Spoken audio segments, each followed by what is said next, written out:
నమస్తే, welcome to four sides TV. నేను రేవతి. ముందుగా హెడ్లైన్స్ చూద్దాం.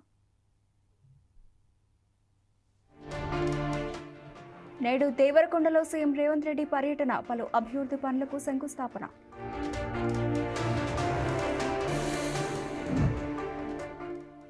నేడు మంగళగిరి టీడీపీ పార్టీ కార్యాలయానికి చంద్రబాబు, ప్రజలు కార్యకర్తల నుంచి వినతులను స్వీకరించనున్న సీఎం.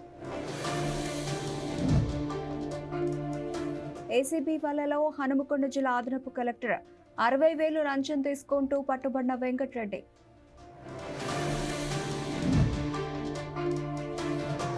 తెలుగు రాష్ట్రాలపై చలి పంజా, పెరుగుతున్న పలు జిల్లాలకు ఎల్లో అలర్ట్. నేడు విశాఖలో వన్డే క్రికెట్ మ్యాచ్, భారత్తో తలపడుతున్న దక్షిణాఫ్రికా.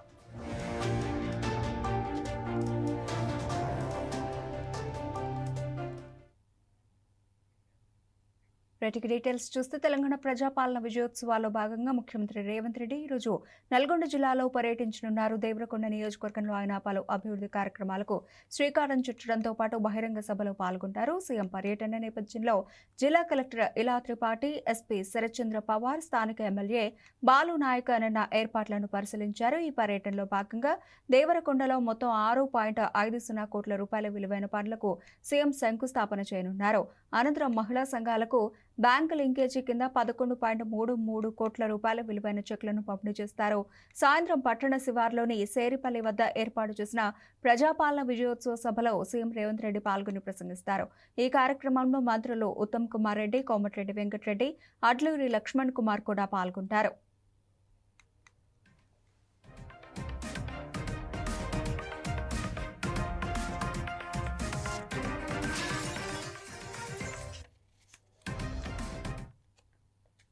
రెడ్డిగా సీఎం రేవంత్ రెడ్డి పర్యటనకు సంబంధించి మరిన్ని డీటెయిల్స్ మా నల్గొండ ప్రతినిధి శంకర్ అందిస్తారు. శంకర్.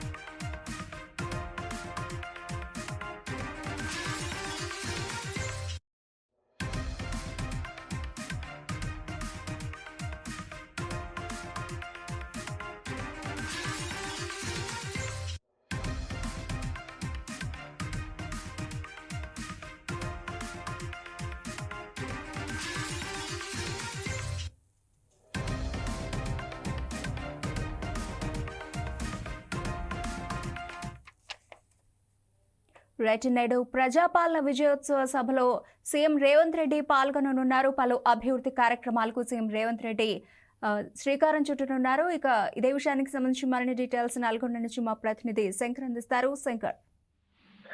Revathi, good morning Revathi. నేడు నల్గొండ జిల్లాలో దేవరకొండలో పర్యటించనున్న సీఎం రేవంత్ రెడ్డి రాష్ట్రంలో కాంగ్రెస్ ప్రభుత్వం అధికారంలోకి వచ్చిన 2 ఏళ్ల సందర్భంగా ప్రజాపాలన వారసుల భాగంగా దేవరకొండలో ముఖ్యమంత్రి పర్యటించనున్నారు. దేవరకొండ మున్సిపాలిటీ పరిధిలో 20 కోట్ల రూపాయలతో అభివృద్ధి పనులు చేపట్టబోతున్నారు. దేవరకొండ పట్టణంలో పలు వార్డుల్లో దాదాపు 13 కోట్ల రూపాయలతో సీసీ రోడ్ల నిర్మాణం, అదే విధంగా 7వ వార్డు, 9వ వార్డు, 10వ వార్డులో 2,05,00,000 రూపాయలతో అండర్ డ్రైనేజీ, వీటితో పాటు 20 వార్డులో కూడా 50 లక్షల రూపాయలతో సీసీ రోడ్లు, డ్రైనేజీ నిర్మాణం చేపట్టబోతున్నారు.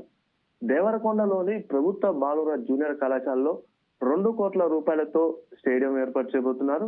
అలాగే బిఎన్ఆర్ కాలనీలో 2 కోట్ల రూపాయలతో పార్క్ నిర్మాణ పనులకు సీఎం రేవంత్ రెడ్డి శంకుస్థాపన చేయబోతున్నారు.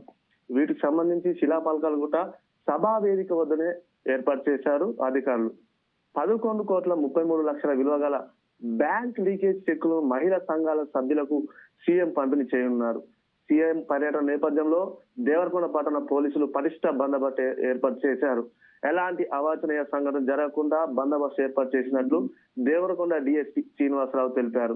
2 అదనపు ఎస్పీలు, 8 మంది డిఎస్పీలు, వీటితో పాటు 36 మంది సిఐలు, 100 మంది ఎస్ఐలు, ఇతర సిబ్బందితో భారీ బందోబస్తు ఏర్పాటు చేశారు. ఏదేమైనా స్థానిక సర్పంచ్ ఎన్నికల నేపథ్యంలో సీఎం రాకతో నల్గొండ జిల్లాలో కాంగ్రెస్ కార్యకర్తలకైతే జోష్ నింపిందని చెప్పుకోవచ్చు Revathi. Thank you Shankar.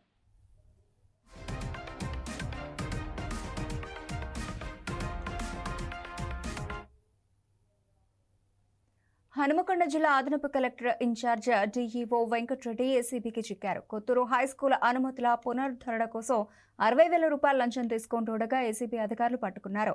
Incharge DEO వెంకటరెడ్డితో పాటు జూనియర్ అసిస్టెంట్ మనోజ్ ను కూడా ఏసీబీ అధికారులు రెడ్ హ్యాండెడ్ గా పట్టుకున్నారు. హనుమకొండ కలెక్టరేట్ కొత్త భవనం ప్రారంభించి 4 ఏళ్లు పూర్తవుతున్న తరుణంలో ఈ భవనంలో ఏసీబీ దాడులు జరగడం ఇదే తొలిసారి.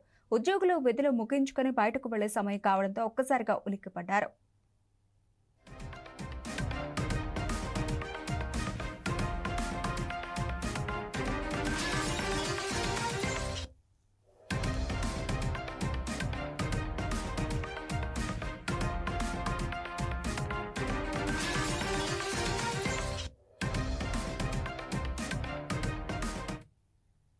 ఈ కేసులో పట్టుబడిన అదనపు కలెక్టర్ వెంకటరెడ్డి గతంలో ఉమ్మడి జిల్లాలో జనగామ ఆర్డీఓగా, ఆపై నల్గొండ జిల్లాలో కూడా పనిచేశారు. నల్గొండలో చేసిన కాలంలో ఆదాయానికి మించిన ఆస్తుల కేసు, అలాగే జనగామలో భూసేకరణ విషయంలో ఆరోపణలు, విచారణలు జరిగాయని ఏసీబీ డీఎస్పీ సాంబయ్య తెలియజేశారు. ఇదే విషయానికి సంబంధించి మరిన్ని డీటెయిల్స్ మా వరంగల్ ప్రతినిధి సుధాకర్ అందిస్తారు. సుధాకర్. శ్రీమతి, నిన్న సాయంత్రం చూసుకుంటే హన్మకొండ అదనపు కలెక్టర్ వెంకటరెడ్డి వచ్చేసి ఒక వ్యక్తి దగ్గర సుమారు ₹1,00,000 డబ్బులు డిమాండ్ చేయడం జరిగింది. అందులో భాగంగానే నిన్న విద్యాశాఖ సంబంధించిన ఇద్దరు అధికారులు అలాగే అడిషనల్ కలెక్టర్ కలిసి ఒక వ్యక్తి దగ్గర నుంచి ₹60,000 లంచం తీసుకుంటే మాత్రం ఏసీబీ అధికారులు రెండేళ్లుగా పడుకోవడం జరిగింది. ఇదే వెంకటరెడ్డి గారి చూసుకుంటే మాత్రం గతంలో సైతం 2 విషయాలలో మాత్రం చేసుకోవడం జరిగింది. అంటే ఎక్కడ ఉద్యోగం చేసినా అక్కడ ఖచ్చితంగా లాభార్జన ధ్యేయంగా పెట్టుకొని ఎవరు అతని పని కోసం వెళ్తారో వారి దగ్గర లంచాలు తీసుకుంటూ దండిగా తీసుకుంటుంది. తెలంగాణ రాష్ట్ర వ్యాప్తంగా ఈ మధ్య కాలంలో ఏసీబీ ట్రాప్ చాలా కొనసాగుతున్నాయి. అందులో భాగంగా చూసుకుంటే వరంగల్ జిల్లాలోనే ఇప్పుడు 4వ కొనసాగడం. ముఖ్యంగా ఏ అధికారి చూసుకున్నా మాత్రం ఆర్ఎంఏ డిపార్ట్మెంట్ లో, రెవెన్యూ డిపార్ట్మెంట్ లో చిన్న చిన్న శాఖల పరంగా లంచాలు తీసుకొని కానీ ఒక ఐఏఎస్ అధికారి సైతం ఈ రోజు లంచం తీసుకోవడం మాత్రం రాష్ట్ర వ్యాప్తంగా చర్చగా మాట్లాడుకోవచ్చు.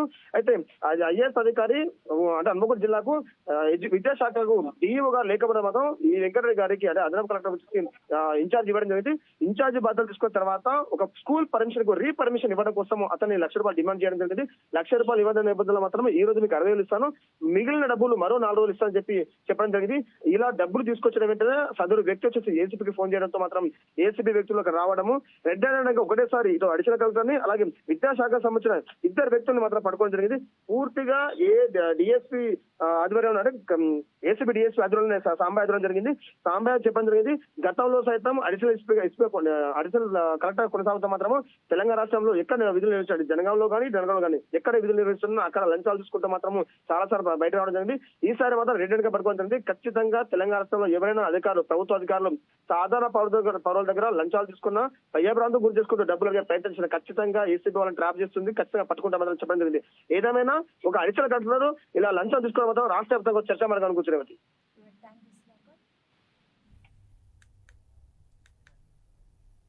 Thank you Sudhakar.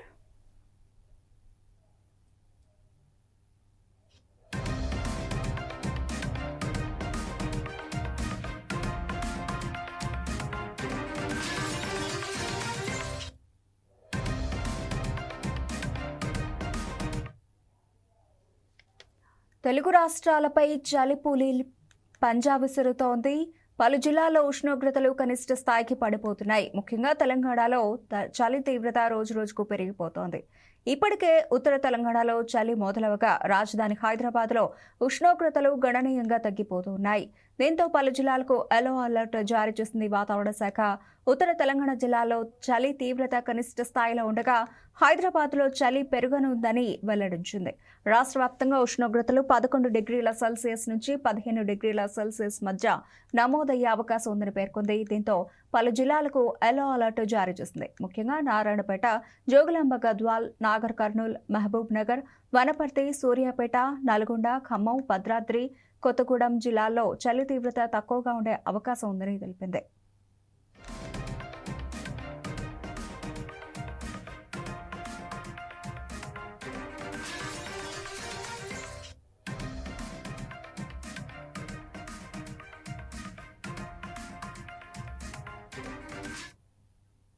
ఓవైపు పొగమంచు వీధులు, రహదారులను కప్పేస్తూనే మరోవైపు ఎముకలు కొరికే చలితో వణికిస్తోంది. ప్రధాన రహదారులు, హైవేలపై మందంగా కురుస్తున్న పొగమంచుతో వాహనాల రాకపోకలకు పెద్ద తిప్పలే వస్తూ ఉన్నాయి. హెడ్ లైట్లను వేసుకుని జాగ్రత్తగా వాహనదారులు తమ వాహనాలను నడపాల్సిన పరిస్థితి పలు ప్రాంతాల్లో కనిపిస్తోంది. చలి తీవ్రత ఉదయం 10 గంటల వరకు గజగజలాడ చేస్తోంది. అయితే ప్రజలు బయటకు రావాలంటే వణికిపోయే పరిస్థితి నెలకొంటోంది. చలిబారి నుంచి తప్పించుకునేందుకు ఇప్పటికే ఎక్కడికక్కడ చలిమంటలు కాచుకుంటున్నారు.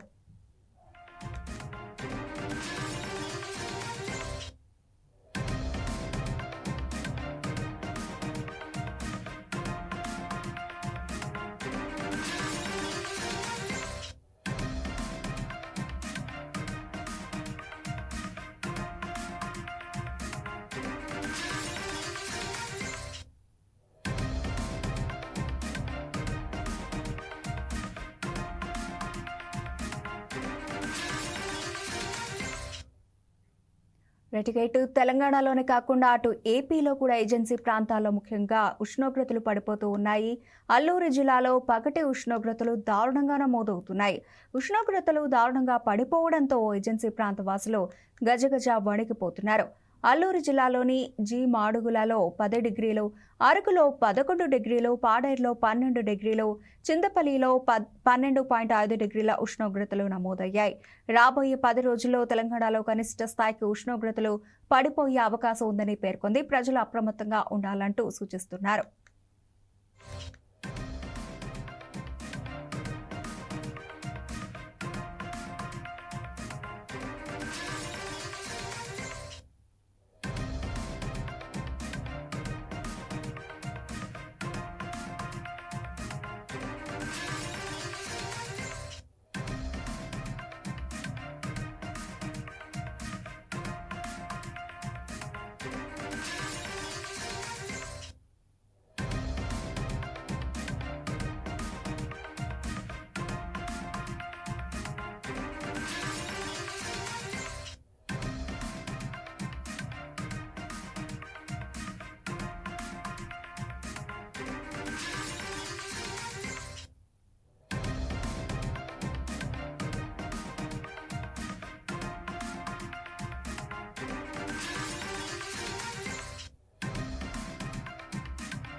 తెలంగాణలో అయితే చలి తీవ్రత రోజురోజుకు పెరుగుతూ వస్తోంది.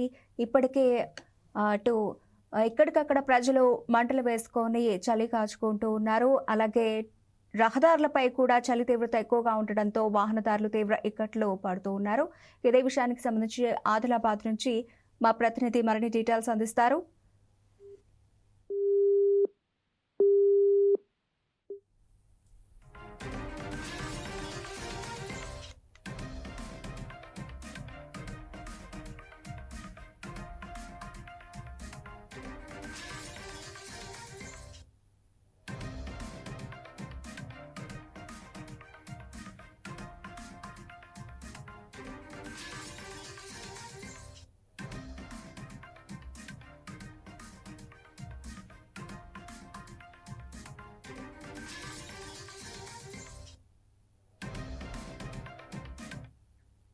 తెలంగాణలో చలి తీవ్రత నేపథ్యంలో ఇప్పటికే ప్రజలు ఇంట్లోనే ఉండాల్సిందిగా కూడా సూచిస్తూ ఉన్నారు. కొన్ని ప్రాంతాల్లో అయితే ఎల్లో అలర్ట్ జారీ చేస్తూ ఉన్నారు. ఇక ఇదే విషయానికి సంబంధించి ఆదిలాబాద్ నుంచి మా ప్రతినిధి వెంకట మరిన్ని డీటెయిల్స్ అందిస్తారు. వెంకట, ఆదిలాబాద్ జిల్లాలో చలి తీవ్రత ఏ విధంగా ఉంది? అక్కడ ఎటువంటి పరిస్థితులు నెలకొన్నాయి?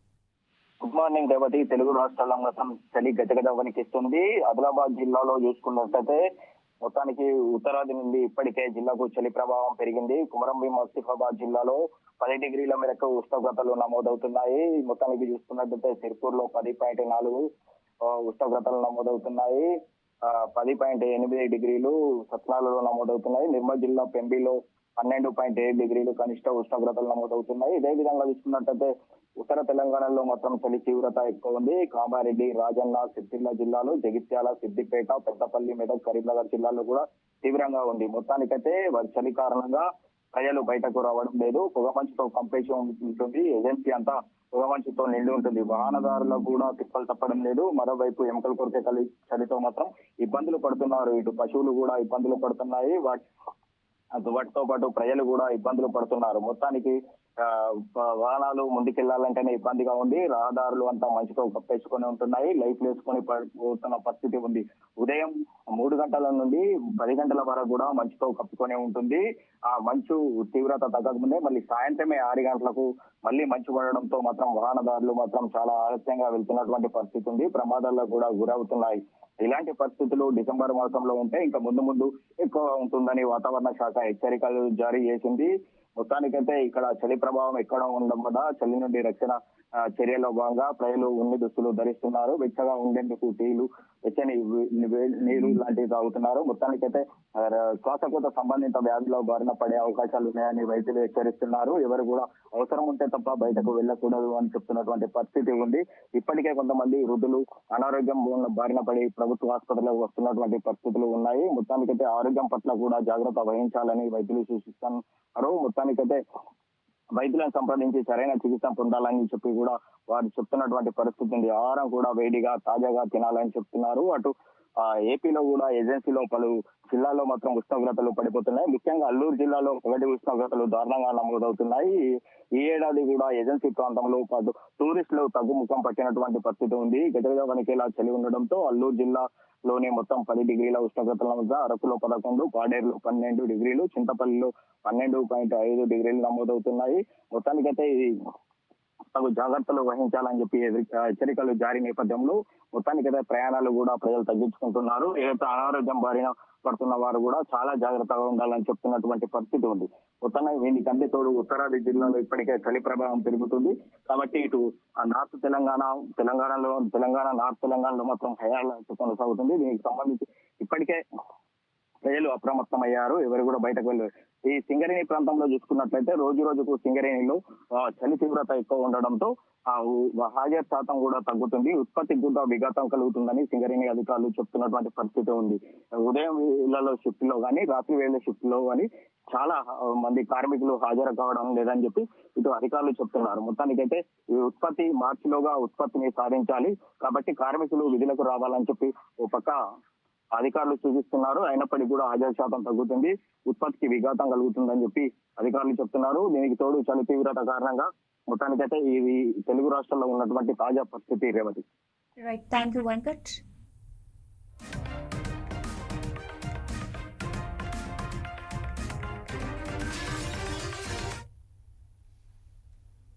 తెలంగాణ రైజింగ్ విజన్ డాక్యుమెంట్ పారదర్శకంగా ప్రజలందరికీ అందుబాటులో ఉండాలని సీఎం రేవంత్ రెడ్డి స్పష్టం చేశారు. Telangana rising vision document summit ఏర్పాట్లపై హైదరాబాద్ ప్రజాభవన్లో రేవంత్ రెడ్డి అధికారులతో సమీక్ష నిర్వహించారు. రాష్ట్ర భవిష్యత్తుకు రోడ్ మ్యాప్ ప్రకటించే సదస్సుల సమ్మిట్ ఉండాలని అధికారులకు దిశానిర్దేశం చేశారు.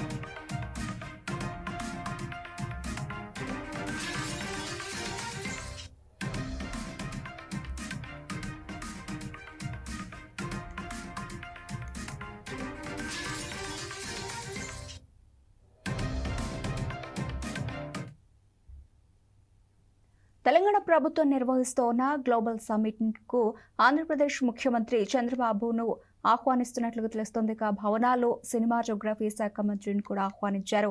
అమరావతిలోని సీఎం క్యాంప్ ఆఫీస్లో చంద్రబాబును కలిసి మంత్రి తెలంగాణలో జరుగుతున్నటువంటి ప్రతిష్టాత్మకంగా భారత్ ఫ్యూచర్ సిటీలో నిర్వహించి తలపెట్టిన రైజింగ్ తెలంగాణ సమ్మిట్లో పాల్గొనాలని కోరారు. రాష్ట్రంలో అలాగే ఆయన శాలువాతో సత్కరించి ఆహ్వాన పత్రికను అందజేశారు. సుమారు గంటన్నర పాటు సాగిన ఈ భేటీలో పలు అంశాలు చర్చించారు. సీఎం రేవంత్ రెడ్డి దావోస్ సదస్సు మాదిరిగా తెలంగాణలో నిర్వహిస్తున్నామని చెప్పారు. 3 ట్రిలియన్ మంది లక్ష్యంతో రాష్ట్ర ప్రభుత్వ ప్రణాళికలను ఆయన వివరించడం జరిగింది. తెలంగాణ ప్రభుత్వం విజన్తో ముందుకెళ్లడం మంచి పరిణామం అని ప్రశంసించారు. తెలంగాణ రాష్ట్ర ప్రభుత్వానికి శుభాకాంక్షలు తెలియజేశారు. సందర్భంగా మంత్రి కోమటిరెడ్డిని ముఖ్యమంత్రి శాలువాతో సత్కరించి జ్ఞాపికను అందజేశారు.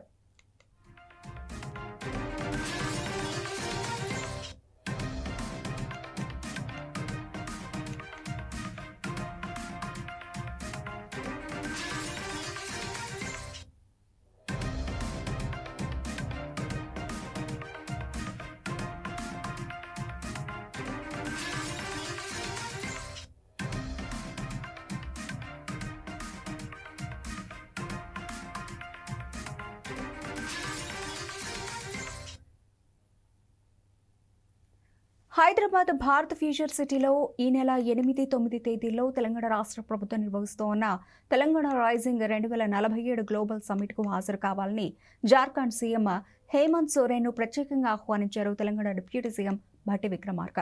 జార్ఖండ్ సీఎం నివాసంలో జరిగిన ఈ భేటీలో రాష్ట్ర ప్రభుత్వం ప్రత్యేకంగా ముద్రించిన గ్లోబల్ సమ్మిట్ ఆహ్వాన పత్రికను సీఎం హేమంత్ సోరెన్కు భట్టి అందజేశారు.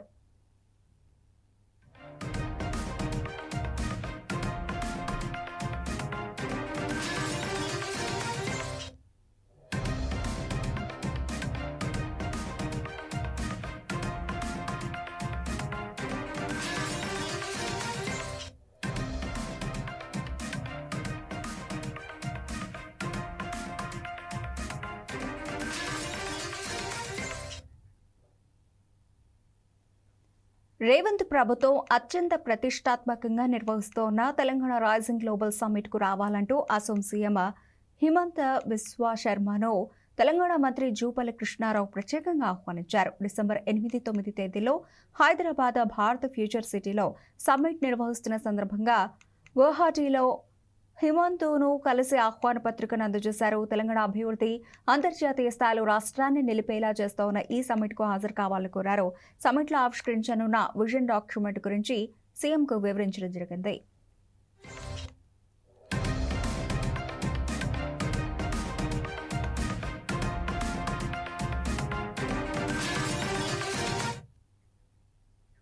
ప్రజాపాలన ప్రజా విజయోత్సవాల్లో భాగంగా వరంగల్ జిల్లా నర్సంపేటలో పలు అభివృద్ధి పనులకు ముఖ్యమంత్రి రేవంత్ రెడ్డి శ్రీకారం చుట్టారు. 508 కోట్ల రూపాయలతో చేపట్టిన పనులకు ఆయన శంకుస్థాపన చేయడం జరిగింది.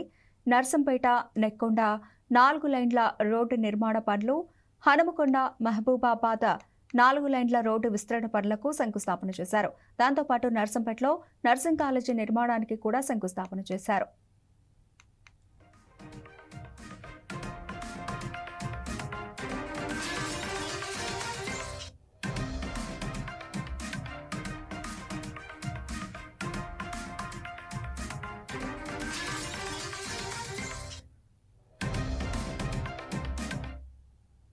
ప్రజాపాలన సభలో సీఎం రేవంత్ ప్రధాని మోదీ, బీఆర్ఎస్ అధినేత కేసీఆర్పై తీవ్ర ఆగ్రహం వ్యక్తం చేశారు.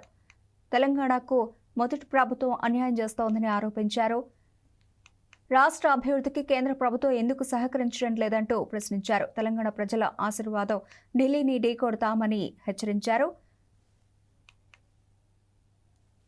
జూబ్లీహిల్స్ ఎన్నికల్లో రెఫరెండం అన్నోలో ఇంట్లో పడుకోక ఎందుకు అబద్ధాలు చెబుతూ తిరుగుతున్నారంటూ మండిపడ్డారు. ప్రజాపాలన 2 సంవత్సరాలు పూర్తి చేసుకున్నాం. మిత్రులు పెద్దలు దొంతి మాధవరెడ్డి గారు చెప్పినట్టు తెలంగాణ రాష్ట్రం వస్తే సమస్యలు పరిష్కారం అవుతాయి. ఈ సమస్యలు పరిష్కారం అవ్వడం ద్వారా నర్సంపేట శాసనసభ నియోజకవర్గం అభివృద్ధి చెందుతుందని ఆశించాను. ఒక్కసారి కాదు, ఈ ప్రాంతంలో బీఆర్ఎస్ కు రాష్ట్రంలో 2 సార్లు అధికారం ఇచ్చిండ్రు. ఈ ప్రాంతం నుంచి శాసనసభ్యుగా ఎన్నికైన వాళ్ళు, రాష్ట్రంలో అధికారంలోకి వచ్చిన వాళ్ళు అభివృద్ధి చెందినరు, ఆస్తులు సంపాదించుకున్నారు, ఆకాశమంతా ఎత్తికెదిగినరు, ఫామ్ హౌజులు కట్టుకున్నారు, విమానాలు కొనుక్కున్నారు, టీవీలు పెట్టుకున్నారు, పేపర్లు రాసుకుంటున్నారు. కానీ నర్సంపేట ప్రజల యొక్క జీవన ప్రమాణాలు మారలేదు. ఈ ప్రాంతంలో విద్యార్థులకు చదువుకోవడానికి బడులు రాలేదు. ఈ ప్రాంతంలోని మా మహిళలకు స్వయం సహాయక సంఘాలకు సున్నా వడ్డీ ఇవ్వలేదు. ఈ ప్రాంత రైతాంగానికి పండించిన పంటకు ఇంతకుముందు హెలికాప్టర్లు వస్తున్నప్పుడు మిత్రులు శ్రీనివాసరెడ్డి గారు అన్నారు, ఎక్కడ చూసినా వరి పంటలు వరి కోతలే కనిపిస్తున్నాయి, ఈ ప్రాంతంలో వరి అత్యధికంగా పండిస్తున్నట్టున్నారు ఈ రైతాంగం అని. నేను గుర్తు చేయదలుచుకుని ఈ ప్రాంత వరి రైతాంగం పండించే రైతులకు ఆనాటి ముఖ్యమంత్రి వరి వేసుకుంటే మీరు ఉరి వేసుకున్నట్టే ఒక్క గింజ కూడా కొనేది లేదు, మీ దిక్కున్న దగ్గర చెప్పుకోపోండి అని ఆనాటి ముఖ్యమంత్రి అన్నాడు. కానీ ఈనాడు ఇందిరమ్మ పాలనలో మీరు వరి పండించండి, మీరు పండించిన చివరి గింజ వరకు ఈ ప్రభుత్వం కొనుగోలు చేస్తుంది, మీరు సన్న వడ్లు పండించండి, 500 రూపాయలు. తుంగభద్ర నది ఒడ్డున ఆలంపూర్ వద్ద కొలువైన 5వ శక్తిపీఠం జోగులాంబ అమ్మవారి ఆలయ అభివృద్ధికి 347 కోట్ల రూపాయలతో ప్రణాళికను సిద్ధం చేశారు. తక్షణం బాలాలయం, వజ్రలేపనం, కుంభాభిషేకం వంటి పనులు ప్రారంభించేందుకు 35 కోట్ల రూపాయలు అవసరం అని నిర్ణయం తీసుకున్నారు. సచివాలయంలో రాష్ట్ర ప్రణాళిక సంఘం వైస్ చైర్మన్ చిన్నారెడ్డి, దేవాదాయ శాఖ ముఖ్య కార్యదర్శి శైలజ రామయ్యర్, స్థపతి గోవింద హరి, ఆలయ అభివృద్ధి రూపశిల్పి సూర్యనారాయణమూర్తి జోగులాంబ ఆలయ అభివృద్ధిపై సమీక్ష నిర్వహించారు. త్వరలో ముఖ్యమంత్రి రేవంత్ రెడ్డితో ప్రత్యేకంగా సమావేశం కావాలని సమావేశంలో నిర్ణయం తీసుకున్నారు. జోగులాంబ ఆలయాన్ని గొప్పగా అభివృద్ధి చేయాలన్న లక్ష్యం సీఎం రేవంత్ రెడ్డికి ఉందని, ఈ ఆలయ ప్రాంగణంలో భక్తుల కోసం సకల సౌకర్యాలు కల్పించాలన్న తపన సీఎంకు ఉందని చిన్నారెడ్డి తెలిపారు. 347 కోట్ల రూపాయల ప్రణాళికలో మొదటి దశలో 138 కోట్ల రూపాయలు, రెండవ దశలో 117 కోట్ల రూపాయలు, మూడవ దశలో 91 కోట్ల రూపాయలు అవసరం అని తెలిపారు.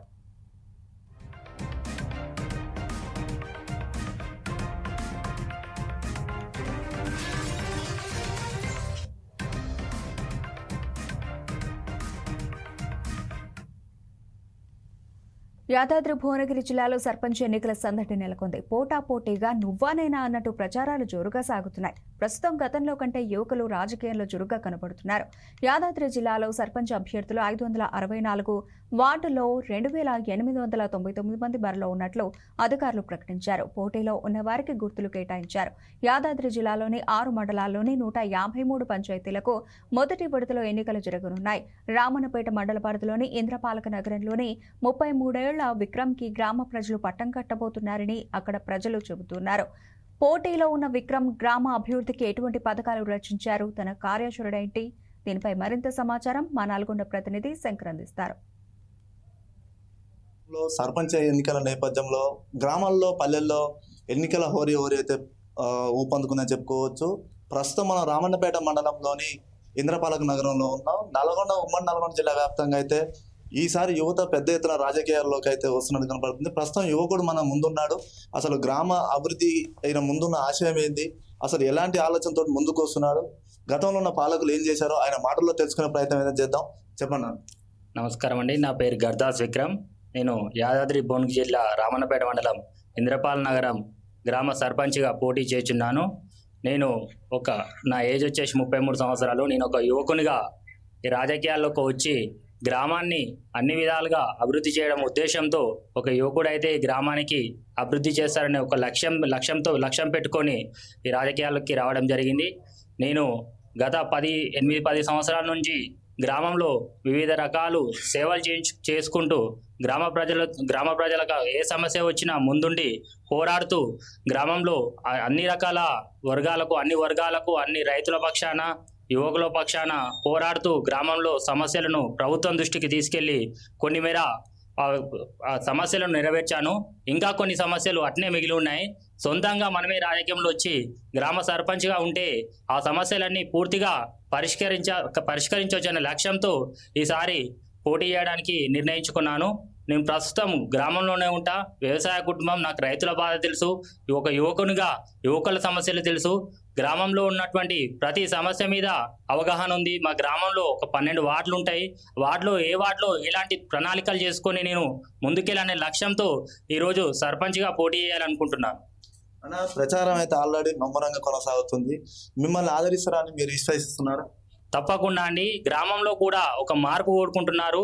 కుటుంబ పాలనకు చరమగీతం పాడి గ్రామంలో అన్ని వర్గాలకు, అన్ని కులాలకు, యువకులకు, ముఖ్యంగా యువకులకు రాజకీయాల్లో ఉంటే నేను చేసే పనులతో ఇంతకుముందుకు చేసిన పనులనే మీరే ప్రత్యేకంగా రాజకీయంలో ఉంటే ఈ ఊరు బాగు చేస్తారనే లక్ష్యంతో నన్ను యువకులు ముందుండి నడిపిస్తున్నారు. అలాగే రైతుల పక్షాన పోరాటం చేయడంతో రైతులందరూ కలిసి మీలాంటి ఒక రైతు బిడ్డ అయితేనే మా రైతుల సమస్యలు తీరుస్తారనే లక్ష్యంతో నన్ను రైతులు కూడా ముందుండి ప్రోత్సహిస్తున్నారు. అందుకే నేను ప్రత్యక్షంగా రాజకీయంలోకి వచ్చి ఈసారి సర్పంచ్గా పోటీ చేయాలనుకుంటున్నాను. అన్న, ఇంద్రపాలక నగరంలో ప్రధానంగా ఎటువంటి సమస్యలు ఉన్నాయి, వాటిని ఏ విధంగా మీరు తీర్చబోతున్నారు? మా గ్రామంలో ప్రధాన సమస్యలు వచ్చేసి గ్రామ పంచాయతీ ఆవరణలో అయితే ప్రధాన సమస్యలు వచ్చేసి వీధి లైట్లు, డ్రైనేజీలు, కరెంటు సమస్య ప్రధానంగా ఉంది. అదేవిధంగా సీసీ రోడ్ల సమస్య కూడా ఉంది. అదేవిధంగా యువకులకు ఒక గ్రంథాలయం ఏర్పాటు చేయాల్సి, ఒక వాటర్ ఫిల్టర్ ఏర్పాటు చేసి గ్రామ ప్రజలకు త్రాగునీరు కోసం, మంచినీటి సౌకర్యం కోసం ఒక వాటర్ ఫిల్టర్ ఏర్పాటు చేసి, గ్రామంలో హై స్కూల్ ఉంది. హై స్కూల్లో సుమారు 3-4 ఎకరాల హై స్కూల్ ఉంది. కాకపోతే ఆ స్కూల్ని మొత్తం స్కూల్ ఉన్నా కూడా ఆ స్కూల్లో పిల్లలు ఎవరు చదవట్లేదు. అందరూ పక్కన మండల ప్రైవేటు పాఠశాలకు ఆ కరెక్ట్ వసతులు లేకపోవడం వల్ల వేరే మండల కేంద్రాలకు వెళ్ళి చదువుకోవాల్సి వస్తుంది. ముందు ఒక స్కూల్ని లక్ష్యంగా పెట్టుకొని స్కూల్ని అభివృద్ధి చేసి రైతుల పక్షాన, రైతులకు మార్కెట్ లేక రైతులు మొన్న పడ్డ అకాల వర్షాలతో చాలా ఇబ్బందులు పడ్డారు. శాశ్వత మార్కెట్ ఏర్పాటు చేయాలి. అదేవిధంగా గ్రామంలో యువకులు చాలా మంది ఉన్నారు. ఉద్యోగ కల్పన లేక చాలా మంది ఉన్నారు.